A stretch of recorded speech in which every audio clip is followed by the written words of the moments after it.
இந்த கெட்டி சட்னிக்கு தோசை நல்லா சூப்பராக இருக்கும். எத்தனை தோசை வேணாலும் சாப்பிட்லாம், எத்தனை இட்லி வேணாலும் சாப்பிட்லாம். அந்த அளவுக்கு நல்லாயிருக்கும். சூப்பராக இருக்குது சட்னி, டேஸ்டியாக இருக்குது. நீங்களும் பண்ணி பாருங்கள்.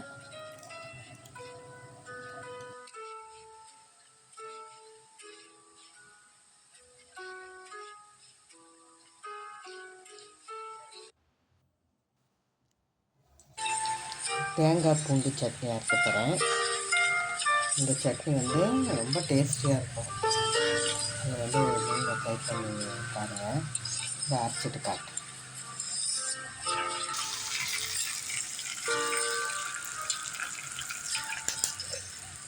சூப்பரான சட்னி ரெடி ஆகிடுச்சு.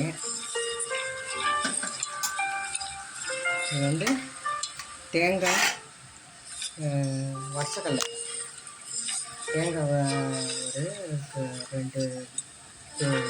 2-3 சின்ன பட்டை, அப்புறம் பூண்டு வந்து 5-6 பல், உடச்சக்கடலை ஒரு 1/4, கொஞ்சம் வச்சுக்கோங்களேன். அது தேங்காய் எவ்வளோ வச்சுருந்தீங்களோ அதுக்கேற்ற மாதிரி வச்சுக்கோங்க.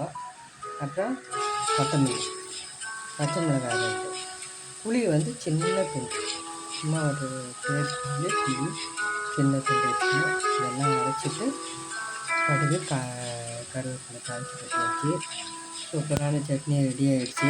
இதை வந்து தண்ணியாகவும் அரைச்சி சாப்பிடலாம். நாங்கள் கொஞ்சம் கெட்டியாக தான் சாப்பிடுவோம், கெட்டி சட்னி. வந்து இதை வந்து ட்ரை பண்ணி பாருங்கள். ரொம்ப சூப்பராக இருக்கும், டேஸ்டியாக இருக்கும். இட்லி, தோசை எல்லாத்துக்கும் நல்லாயிருக்கும். பூரி கூட நல்லாயிருக்கும் இந்த சட்னி. இந்த வீடியோ பிடிச்சிருந்தா லைக் பண்ணுங்கள், ஷேர் பண்ணுங்கள், எங்கள் சேனலை சப்ஸ்கிரைப் பண்ணுங்கள். இந்த மாதிரி ஈஸியான வீடியோஸ்க்கு எங்கள் சேனலை சப்ஸ்கிரைப் பண்ணி வச்சிங்கன்னா நோட்டிஃபிகேஷனாக வரும் அந்த எல்லா ரெசிபீஸும். Thanks for